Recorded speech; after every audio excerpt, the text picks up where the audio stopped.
presentation, because it's going to be very exciting. Something we've been talking about a lot at this show is large spaces, high value spaces, and how we can enable those using the Q-SYS platform. So my name is James Martin. I'm the Applications Engineering Manager for QSC UK, only down the road, so quite a nice place to do a trade show here. And what we're going to be going through is how do we move up from doing a standard Teams room into doing something more advanced. So something I've been spoken to about a lot yesterday and today is people who are very comfortable installing a normal Teams room system, you know, where you're connecting the compute and the controller and maybe an audio-video device, and they want to move into doing larger spaces, spaces with maybe multiple cameras, multiple clients, multiple endpoints, maybe divisible rooms, things like that. And they're struggling or finding difficulties in doing that. Does anyone else here agree with that kind of sentiment, that it can be kind of tricky to do that? Okay. So what we're going to be covering here is, with Teams rooms as it is normally, what are the basic system components, and then how do we scale that up? And we'll look at the common issues we find with the normal approach of scaling things up. And then we're going to look at how Q-SYS can solve these issues. So Q-SYS, we'll see later on, is going to be a single platform where we can add audio, video, and control, and kind of scale that up to as large a system as we need to. So we'll all be familiar with this kind of setup, right? A very basic Teams room system where we've got our compute device, we've got our touch controller, and for a normal room, like maybe a huddle room or a small meeting room, we could just add a simple device like a soundbar, and we've seen plenty of soundbars out here today from many of our partners, actually, and that's just going to connect using USB. And then we'll have a display, and that's going to be USB and HDMI, okay? It's all good, fine. End of presentation. No, not really. So once we've done that, how do we then make that bigger? Well, when we make that bigger, normally, if we're just making it physically bigger or adding more I/O, more devices, we're going to run into problems around HDMI and USB. And we talk about this a lot at QSC, because a lot of what we do is resolving these kind of problems. So HDMI and USB, really great for short point-to-point connections, you know, over 5 meters or maybe 15 meters with HDMI, but that kind of falls apart when you have to do long cable runs, or when you want to do something other than just one-to-one. So, for example, if you want multiple cameras going to one Teams device, or maybe going to multiple Teams devices, how do you do that? Well, you end up adding a lot of USB extenders, USB switches, hubs, things like that. You end up adding HDMI matrices and extenders. All these things need power supplies, they add points of failure, and they can be difficult to install as well. So here's a little diagram. This is from some Microsoft documentation, actually, from a couple of years ago. And this is the kind of approach you would take before QSC got involved, where we're now taking the same basic approach. We're still taking USB devices, but we're running these through extenders. We've got analog wiring going through other extenders, lots of long home runs back to that compute device. So it's not something that's particularly fun to install. And we've heard from several integrators who have actually done this exact system, and on paper it all works, but actually there's lots of small hardware issues that you run into. Now, this isn't even that complex a space. This might just be a medium-sized boardroom. Okay, we're going to be looking at things like this: flexible spaces, divisible spaces, training rooms where we might have lots of different tables and it also happens to be a Teams room system. Could be something like a large boardroom like that, or maybe an all-hands space that's used for all kinds of different things. And we can go even bigger than that. What if we have a higher education system with maybe 400 seats in it? And we want to be able to have everyone in that room be picked up, everyone be hearing that, and everyone be seen on camera as well. And it's all run through a Teams room. How do we do that? Well, that's going to be a problem, right? So scalability is problem number one. We're going to be adding complexity, and we're going to be adding points of failure. Now, issue number two is around certification. So we all know that Teams certification can be very straightforward, right? If I'm just buying an audio or video device, it might have a sticker on it that looks like that, and then we know that that device is Teams certified, and that's fine. But when we go to room certification, it's a little bit more complex again. So here there's really 3 pillars that we need to satisfy. Now this one here, this is very simple. We normally buy a Teams controller and a Teams compute device together. They're almost always designed to work together, so that's going to be fairly easy to resolve. Now here, the video accessory or the cameras, again in a small room, that might just be a USB camera going into an MTR device, not a problem. But in a large space, that might be something a lot more elaborate. And then audio accessory, again in a small room, that could be one device, or actually these could be the same device, But in a larger space or a more complex space, this might be some kind of network microphone, an audio DSP. You might have analog amplifiers because you want to use a particular type of passive loudspeaker. And that whole signal path needs to be certified for Microsoft to be happy with that Teams Room system. So again, certification is going to be at risk as the complexity of this project grows and we start adding all sorts of different kit. How are we going to make sure the room stays certified? And then the third issue is around control. So here we've got a Teams device here with the Teams interface that we all know and love. And of course, this is a great advantage of Teams rooms generally, is that all the systems have got a completely consistent user experience, which of course is great for the non-technical end user who just wants to go in and start a meeting. The downside to that is that we have limited options for adding additional controls to that touch interface. So we are normally going to want, in these more high-impact spaces, control of the environment, control of displays, cameras, switching of these different things, maybe a BYOD option and the ability to control that. And a typical solution that we see is people adding another control processor and maybe another touch panel as well. Maybe they've got a Teams touch panel and another one for controlling the room. Now the issue with that is it kind of breaks the user experience. Now the user comes in and they're like, I just want to start a meeting.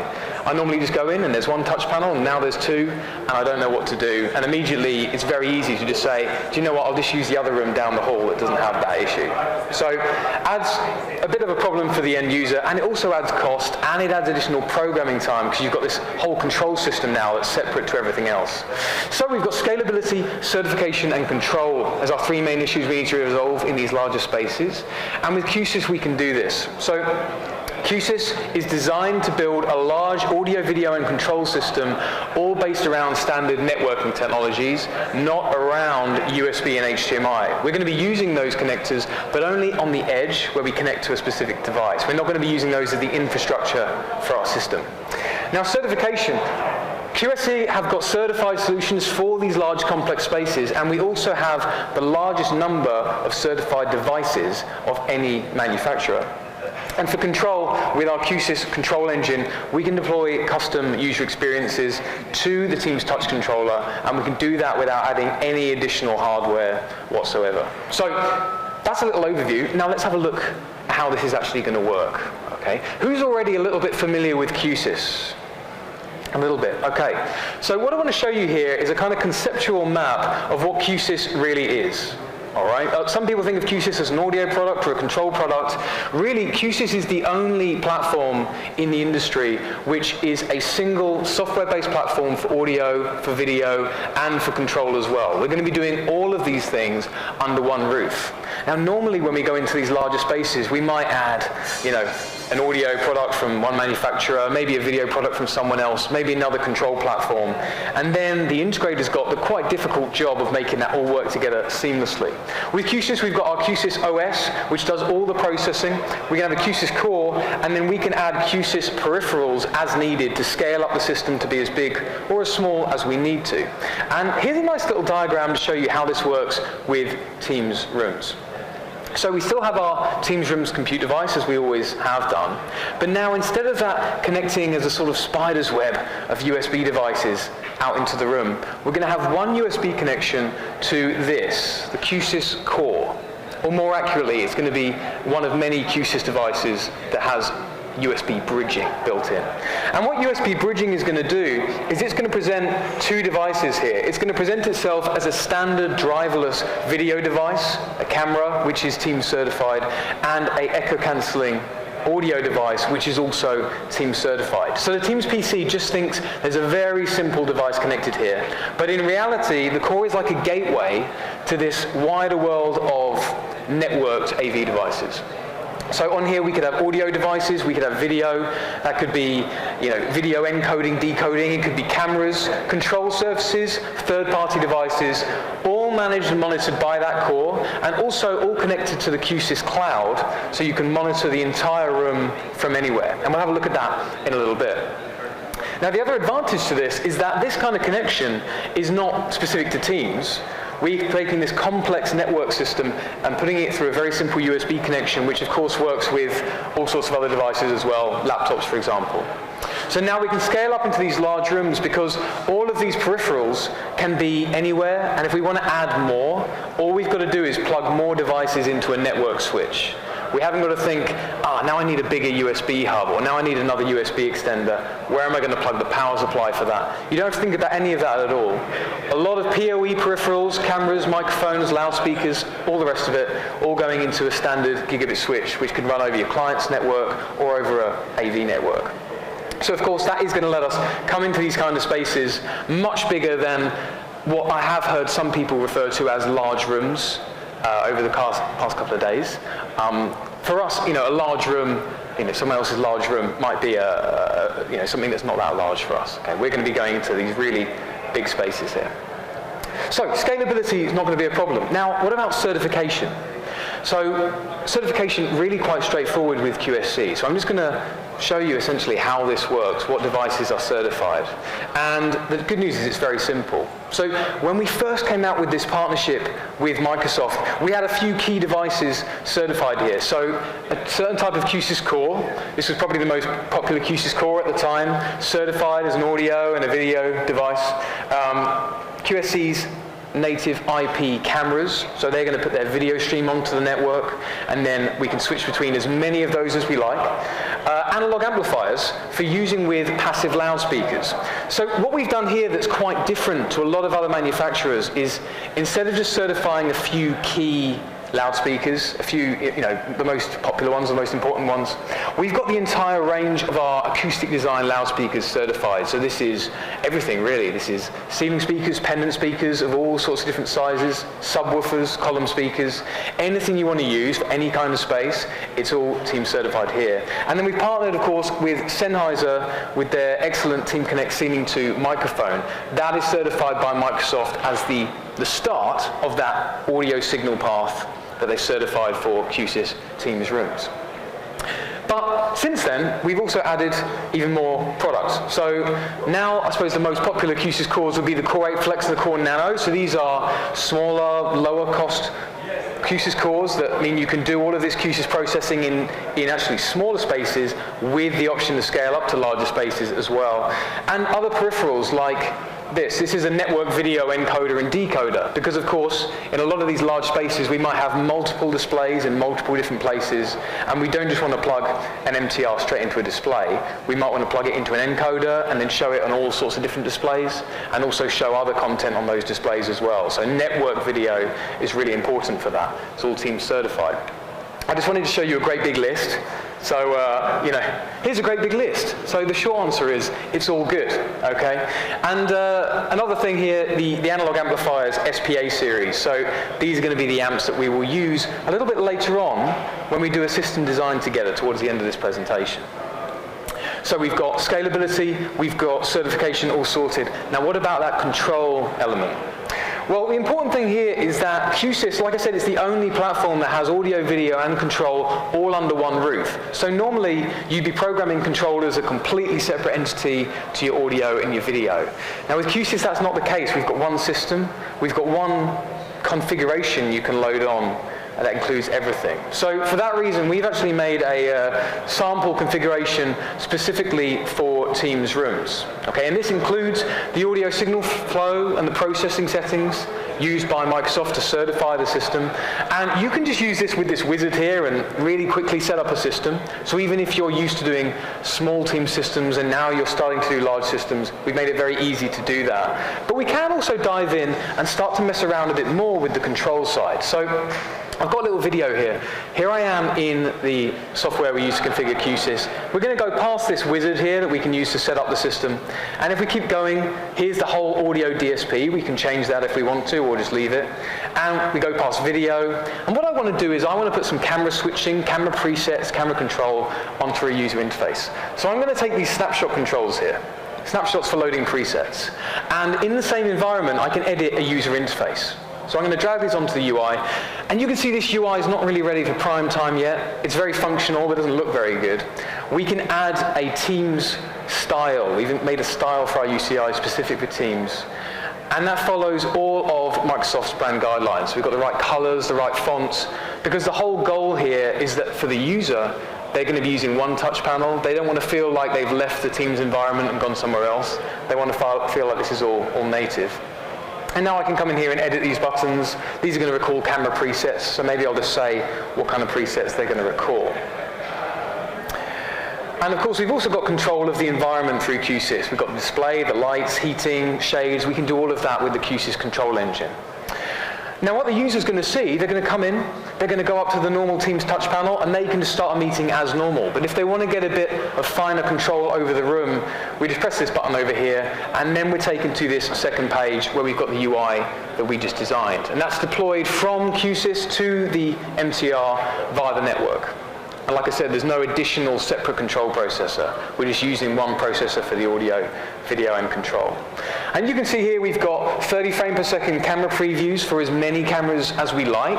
Quite often it might be 2 cameras, maybe 3 cameras, but we see systems for large auditoriums, a bit like this, but even bigger, I suppose, where they've also got multiple cameras around there for the presenter and for the audience as well. And you can switch between all of those on a Teams interface. But you'll notice we've also added a little help button here, and this is really good if you're a end user and you offer, support through the IT department or the AV department. We can have the user press this button here, and it's going to present them with another page. What's the problem? Is it the audio? Is it the video? And they can select what the issue is here. Now, the question is, where does that information go? How do you actually use that if the user's saying they've got some kind of problem? Well, if we go back to this graphic we saw earlier, a really key part of this is the remote monitoring and management. Okay, so all of Q-SYS, everything on the network and the MTR is all being monitored by this Q-SYS core. This Q-SYS core knows everything about everything that's in this system. And that is all sent up to the Q-SYS cloud, where we have a service called Enterprise Manager. And via Enterprise Manager, we can take that touch that the user has done on the Teams touch controller there, that they've said they've got a problem with video, and we can do several things. One of the things we could do is we could actually send the message to your AV/IT department's Teams channel. We could send a message here saying, audio assistance has been requested, please go to Q-SYS Reflect to use Enterprise Manager to solve this problem. And you can actually come and see this on our stand. We've got this working with a couple of Teams systems as a divisible space if you want to swing by later on. Now, they can then go into their admin UCI, they can fix the problem, and they can even write a message back to the user. So you get really helpful technical support like that, which is always good. It's usually the problem, isn't it? So there we go. We can do all sorts of things with these UIs, keep them very simple or make them very, very elaborate. So we've dealt with scaling up, certification, and control. Now what I'm going to do is put together a little room design with you guys. And I'm going to show you some of the products that we're going to be using in this system. But you're going to see that even though we're going to do a large divisible space here, it's going to be really, really simple to design. So we've got a divisible room with some specific requirements. We want this to be 2 separate, fully independent Teams systems. So we want to use it as 2 independent rooms. We're going to have 2 displays in each room, and we're also going to have cameras in each room as well. But when the rooms combine, what we're going to do is have the Teams rooms go to any display. So we might want the option of MTR A going to B, or B going to A, perhaps, or some kind of combination of the 2.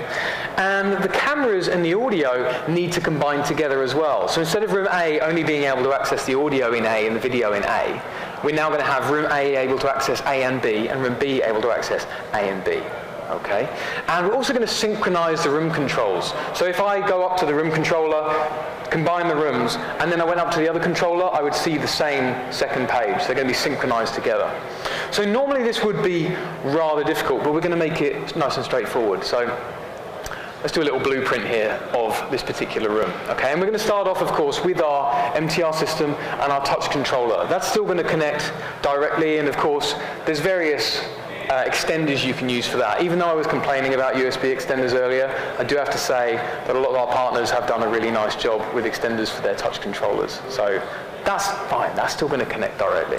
Now what we're going to do here is something I mentioned earlier. We're going to actually encode the video from this onto the network, because I want to send this to various different places. And this network video device is going to encode HDMI, and it's also going to connect with USB to feed our cameras and our audio back to that MTR. And then this device is just going to connect to the network. So little green line there, that just means it's going to connect to the network. Now if we have an encoder, of course we need to have a decoder. So our decoder connects to 2 displays, and then of course video can flow through the network like that. Now for our loudspeakers, I want to use a mix of pendant speakers and maybe some column speakers as well. So I'm going to use one of our QSC amplifiers and whatever acoustic design loudspeakers I want. It can be anything you like because they're all certified, and like I said, there's a wide range there. And then just to add in the rest of the room, it's all just going to be network connected. So I'm going to use a Sennheiser Team Connect Ceiling 2 microphone. That's going to be able to cover one of these rooms absolutely no problem. Pickup radius on that is about 4 meters, so that's going to be more than enough. Just connects to the network like that, and we'll add in Q-SYS cameras. And if we wanted to have 2 cameras or 3 cameras or 10 cameras, we don't need to change anything else, we just add them to the network. So there we have our room, and of course to actually control this, we're going to have a Q-SYS core. So this core here is just going to sit in the background, connected to the network, and it's just going to be monitoring and managing and processing everything in this room. Now that's just one room. The nice part about this whole approach is that if I want to make this a 2-way divisible room, it's very, very simple for me to do that. So we've got one room here, and then if I want to make this 2 rooms, all we have to do is do it again. We don't have to link these with some kind of weird proprietary device. We've got one room like that, do the same thing again, and now we've got a 2-way divisible room. If we want to make it 3-way divisible room, we just do it a 3rd time. We could do it a 4th time. And all the while, we've still just got one processor doing all of those user interfaces, all of the audio, all of the video routing and switching, and the monitoring and the management to the cloud. So still got one Q-SYS core. And now, of course, we can take our encoder from here and send it to that decoder, because it's all via the network. We can take this encoder and send it to that decoder as well. And if we want to take any of these cameras, any of these microphones, and send them anywhere, that's fine, because they're all just connected to the network. Everything's using the network as the infrastructure. Now, one thing people often say to us is, you know, we're all about Teams. We love using Teams rooms. I've got Teams on the hat that I wear. I've got Teams tattooed on my forehead. But actually, sometimes people show up with a laptop and it's running something else, and we want them to just be able to use this lovely room that we've built as well. So the nice thing about this whole approach is that as well as adding more, source devices, cameras, microphones, things like that, we can add more PCs in that can share in all of that. So if we want to do that, it's very, very straightforward. We could just add another encoder and connect a laptop. And now that encoder can receive the video and the audio from the room and feed it to the laptop with USB, and it can also encode the laptop's content and send it to any display. So you could have one of those for the divisible room, or of course you could have one per room, so that within an individual room you've got BYOD, but as the room opens up you could plug in BYOD anywhere and get it across all 3 spaces, for example. So to expand this, super, super simple. Now, one last thing I want to leave you with is another little innovation we have with Q-SYS, and this isn't actually specific to Teams rooms, but it's something that you can easily add to Teams rooms, without any additional equipment or any additional cost, really. So here we've got a controller for that Sennheiser microphone, the Team Connect Ceiling 2, and this looks a lot like Sennheiser's Control Cockpit software here. Actually, this isn't Control Cockpit. This is software running inside the Q-SYS core. So what we have here is the ability for Q-SYS to control that microphone, and that's how we control third-party devices. Now, you can see here we've got a lot of control for like LEDs and noise levels, things like that. But the really important thing here is that we've got vertical angle data and horizontal angle data from that microphone in real time. So we've got a constant feed of where that mic is pointing, because this mic has one beam that follows around the room. Now, Q-SYS, like we said, is really the only way that you can have one system that has access to this data, also has access to the audio, and of course it's also controlling the cameras. So we can now take that and we can use another Q-SYS plugin to do automatic camera preset recall without any additional processors, any specialized cameras. We're already using the Q-SYS cameras, we're already using the Sennheiser microphone, and in this plugin here, we can configure zones, so we can say that a certain angle range is this camera in this position, and then this other angle range is a different camera in a different position. And this is actually used a lot in settings like this, where there might be a camera on somebody like me at the back, but then if one of you is to ask a question, the microphone would pick that up, realize that that's in an audience zone, and switch to a camera maybe that's designed to face the audience. Okay, so that's something that all just runs on the Q-SYS core. And what's kind of neat about it is you can use this with one microphone and one camera. I've actually seen systems where they're using this with 8 microphones. Each microphone has about 20 different camera presets, and they can have up to 10 cameras within that system as well. So you think of a gigantic auditorium or event space, you can scale this up to a really huge level, still just with one Q-SYS core, and then have all of that connect to a team system as well. So here's a little graphic of how this actually would work.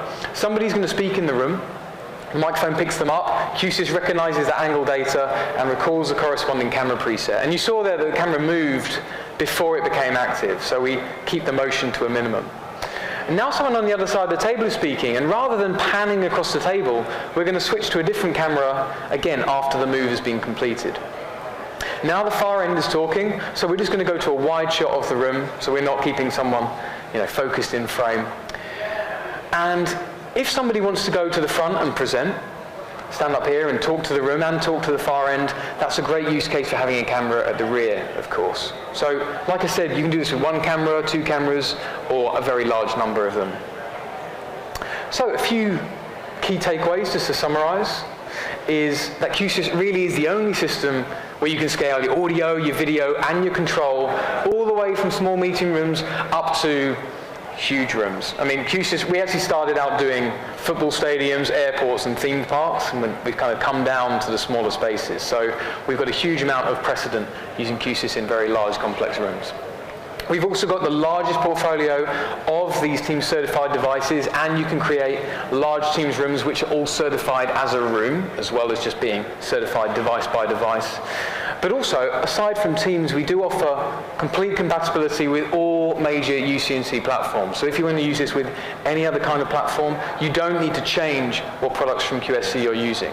We can just change the way it's working, defining the software to suit the platform that you're connecting it to. Now, I'd just like to finish by saying our office is only down the road, which is going to be great for us at the end of the day, because we can just basically walk all the stuff there, so that'd be nice.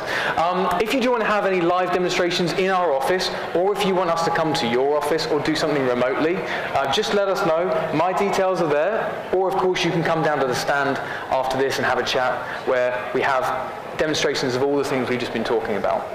And if you want to learn more about Q-SYS more broadly, then we do have a training course called Q-SYS Architect.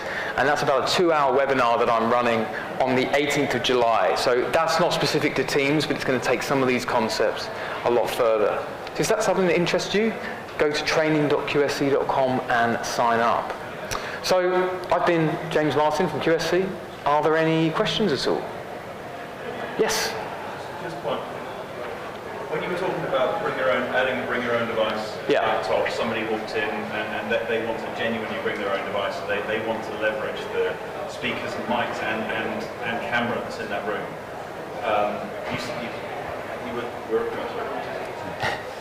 We were talking about plugging that into an encoder. Yeah. But surely that needs to be like a two-way thing, because it's going to be talking to the cameras and the mics and the speakers. So I just wanted to understand whether what that's plugging into is just passing through into the system, or whether actually calling it an encoder as well. is whether it's doing two things. Yeah, that's a really good point. So when I'm calling this an encoder, it's really, this particular device can be an encoder or a decoder for HDMI signals. So in this case, we're encoding HDMI. Yeah. But actually in this device, either mode, it also has the USB bridging to feed back to the laptop. Perfect. So at the same time, we're encoding HDMI and decoding audio and camera video. Because we see that as a problem in quite a lot of spaces where people have maybe got good infrastructural Cat5, Cat6 cabling that they can leverage, but trying to get a USB cable across the room to the middle of the table is a nightmare. So this would be a good solution for that, because you're essentially doing that. Precisely, yeah. So we're just taking away, we only have very short USB connections, and then all of the network is delivering camera, audio, HDMI, control, everything. Great, thank you. Cool. Okay, anybody else? Thank you. You on the mic.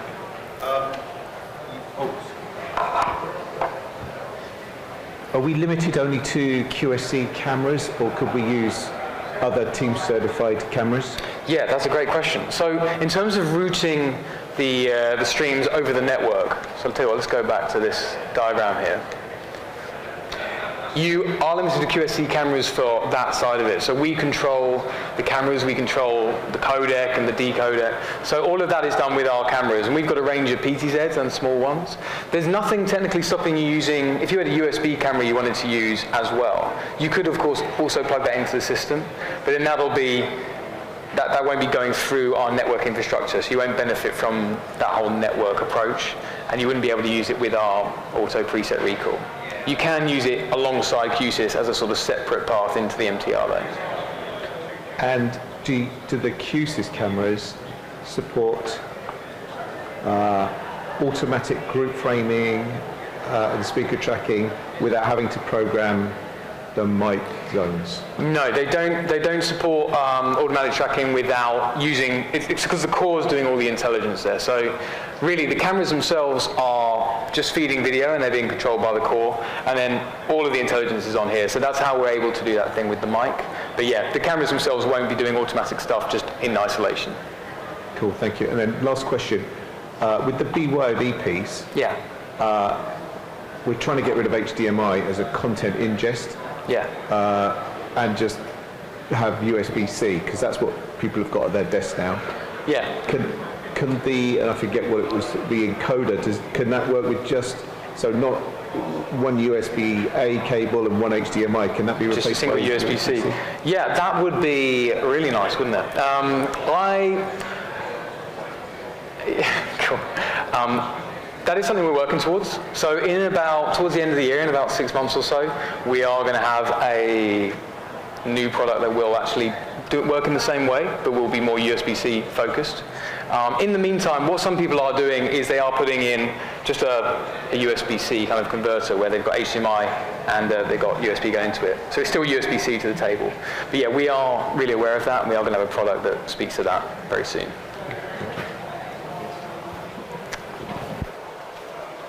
Okay. All right, well, if there's no other questions, thanks very much for coming, and do come and check out our stand. It's down towards the end by the coffee table, which is, of course, the important thing, so we can all get coffee. And, yeah, see you there shortly. Thanks.